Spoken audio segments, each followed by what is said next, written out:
Vous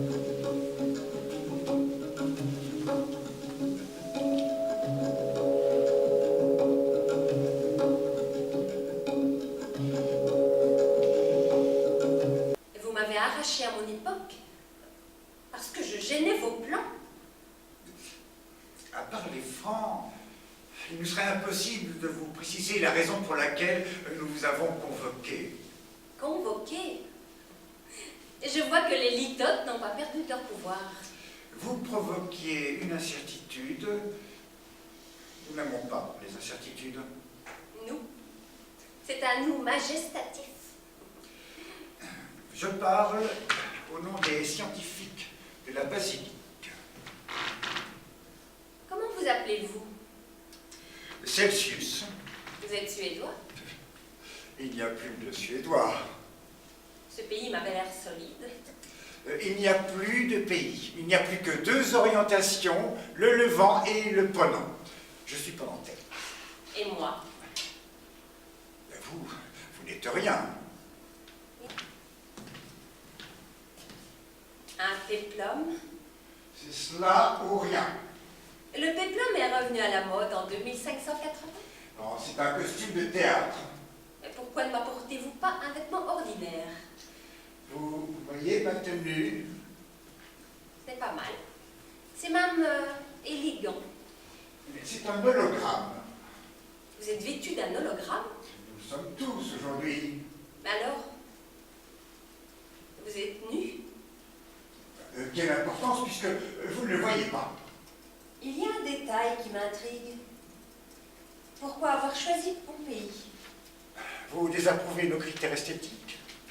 Non, mais tant qu'à vouloir changer le cours de l'histoire, n'avez-vous pas été tenté de faire plus grand? D'annuler le génocide nazi, par exemple, en supprimant ses responsables? Cela ne nous intéresse pas. Cela ne vous intéresse pas? Je suis désolée. J'étais à côté du bain lorsque votre bébé était en train de s'y noyer, mais je ne l'ai pas sauvé parce que cela ne m'intéressait pas. Comparaison sans aucune valeur. De toute façon, je n'ai pas le droit de vous en parler. Je vois que nous sommes en plein dans l'ère de la transparence. Autant qu'à votre époque, mais sans hypocrisie. Au fait, suis-je dédoublé là-bas en 1995? Votre là-bas m'amuse. Il y a 6 siècles, si vous préférez. Moi, je ne préfère rien. Enfin, réfléchissez. Soit il y a encore une Amélie en 1995 et vos proches sont rassurés. Mais cette Amélie, vous êtes étrangère, vous ne savez pas ce qu'elle fait de votre vie. Soit il n'y a plus d'Amélie en 1995 et vos proches se lamentent. Mais au moins, vous êtes en possession de la totalité de votre personne. Vous n'avez pas à redouter les actes de votre moitié. Vous savez ce qu'a été votre vie sans ombre d'ombre. Que ceci ne vous empêche pas de me dire laquelle des deux est vraie. Laquelle des deux est vraie? Je parle avec le petit chaperon rouge. Vous avez honte? Honte, moi? S'agissant d'événements qui ont lieu avant ma naissance, je pense que votre responsabilité est plus engagée que la mienne. Au nom de ce que vous appelez la responsabilité collective. Exactement. Qu'est-ce que j'aurais pu faire? Refuser, seul de mon espèce, d'utiliser le gaz, l'électricité, l'essence? Cela vous aura avancé à quoi? Ah, rien. Quoi d'autre alors? Être terroriste? Poser des bombes chez les grands consommateurs d'énergie? C'eût été grotesque. Alors vous voyez bien, je n'avais pas les moyens d'agir. La crème fraîche tirée du lait de baleine est infâme. On fait désormais des Saint-Honoré sans crème fraîche. Vous croyez vraiment que de tels arguments vont me convaincre? J'essaie de me mettre à votre niveau. Enfin, il est clair que la réversibilité anionique et la conductivité vous passent 2 kilomètres au-dessus de la tête. Alors j'ai pensé que l'histoire de la crème fraîche vous parlerait davantage. Merci pour votre condescendance. Mais, alors allez-y, racontez-moi une blague.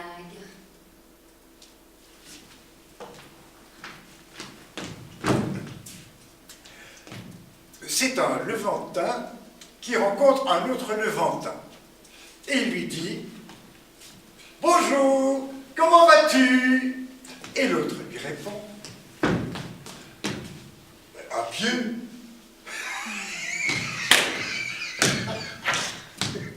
Et après? Rien, c'est fini. Vous avez raison. L'humour a changé.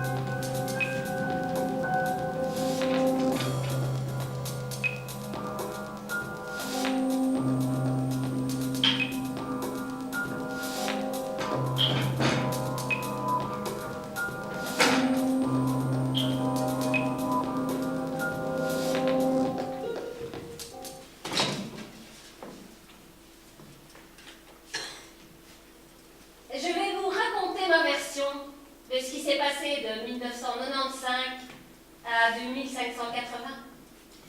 Amusant. Je suis, pour ainsi dire, une détective de l'avenir. Du passé. La seule excuse de la guerre, c'est qu'elle corresponde à une folie de l'espèce humaine. Guerre responsable, je maintiens. Sans ce conflit, qui sait où nous serions aujourd'hui? Nous ne serions pas aussi avancés dans nos recherches technologiques. Je n'aurais pas pu échafauder le projet Pompéi.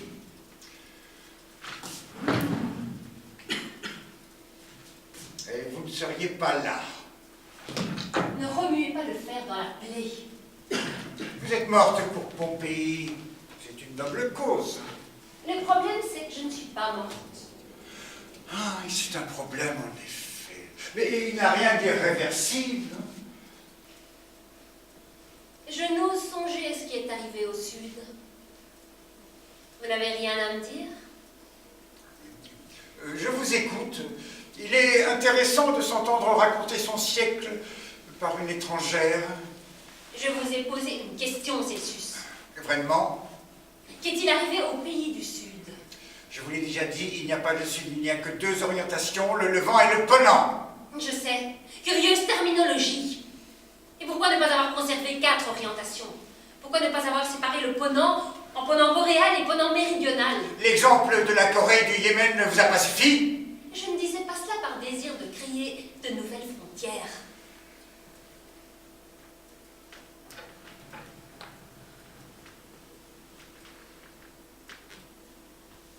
Je trouve seulement bizarre de n'avoir gardé que l'Est et l'Ouest comme polarisation. Et moi, je trouve particulièrement bizarre d'entendre une petite dinde littéraire critiquer les décisions d'un siècle qu'elle ne connaît pas. Mais je ne critique pas. Je me contentais d'être étonnée. Que vous êtes irritable tout à coup. Je suis irritable parce que vous êtes irritante. En 1995, on ne cessait de me le dire. Je me sens soudain très solidaire avec votre époque. L'hypocrisie est allée jusque-là. Ce n'était pas de l'hypocrisie, c'était l'instinct de conservation.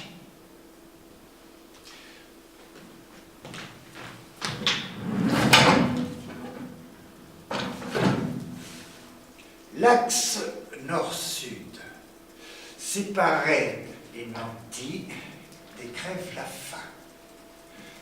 L'invasion des pauvres n'était même plus une menace. C'était devenu une fatalité numérique. Au milieu du XXIe siècle, on s'est demandé quelle catégorie humaine allait-on sacrifier. Les handicapés n'étaient pas assez nombreux. Les Chinois, trop puissants. Les gens laids, le critère était flou. Les intellectuels, on les trouve amusants. Les gros, on les aime bien. Mais pourquoi chercher si loin, alors qu'il y avait une race absolument détestable? Les pauvres, Vous savez pourquoi les pauvres étaient haïssables? Tout simplement parce qu'ils donnaient mauvaise conscience. Oui, quand vous croisiez un handicapé ou quelqu'un de laid, vous ne vous sentiez pas coupable. Mais quand vous vous trouviez nez à nez avec un pauvre, il était difficile de ne pas se dire « Eh, si je lui donnais la moitié de mon avoir, il ne serait plus pauvre. » Ça aussi, c'est de la logique. À votre époque aussi, hein, on détestait les pauvres. Il ne suffit pas de donner aux bonnes œuvres pour dire qu'on aime les pauvres. Non, croyez-moi, au milieu du XXIe siècle, quand il a fallu sacrifier une espèce, on n'a pas hésité longtemps. Enfin, il allait ne plus y avoir de pauvres. On allait pouvoir manger tranquillement, allumer la télévision sans avoir peur. La boîte aux lettres, enfin, n'allait plus déborder de papiers qui racontaient le malheur des enfants péruviens. Mais qu'est-ce qu'on s'en foutait des enfants péruviens? Mais on n'avait pas demandé qui en est, des enfants péruviens. Et puis avoir des enfants, non mais, enfin, moi si j'étais péruvien, je sais bien que je n'aurais pas dû avoir d'enfants. Et puis, être péruvien, non mais quelle drôle d'idée. Est-ce que je suis péruvien, moi? Et on voudrait que je donne mon argent à ces gens-là.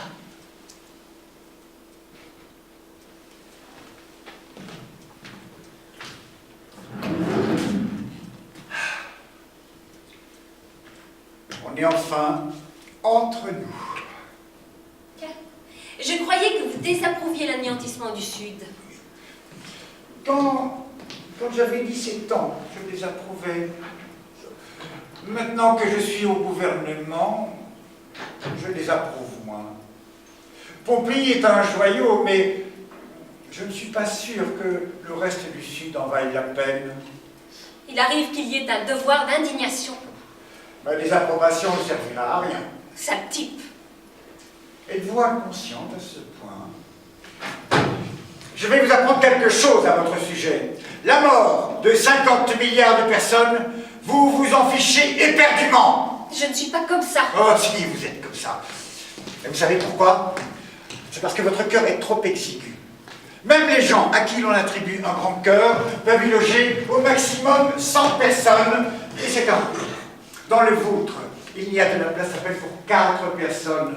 Autrement dit, vous pouvez vous émouvoir seulement pour ces 4 personnes-là. Mais ce qui advient à 50 milliards d'étrangers, vous vous en moquez éperdument. C'est d'ailleurs pour cette raison qu'il est plus facile de commettre un génocide plutôt qu'un assassinat. Il y a une solution beaucoup plus astucieuse pour vous débarrasser de moi. Si vous me renvoyez en 1995, il n'y aura pas de cadavre encombrant. Il vous sera facile de trouver une excuse à mon départ. Et vous direz que j'avais une maladie contagieuse. Vous avez certainement une maladie contagieuse. Plus je parle avec vous, plus j'approche de la crise de nerfs. Vous le faites exprès. Quoi donc? D'être aussi énervante. Quand je veux irriter quelqu'un, j'arrive toujours à mes fins. C'est une arme redoutable. Et contre laquelle le progrès ne peut rien. Je viens de me rendre compte que notre service de torture a encore beaucoup à apprendre. Amitié à votre hibiscus.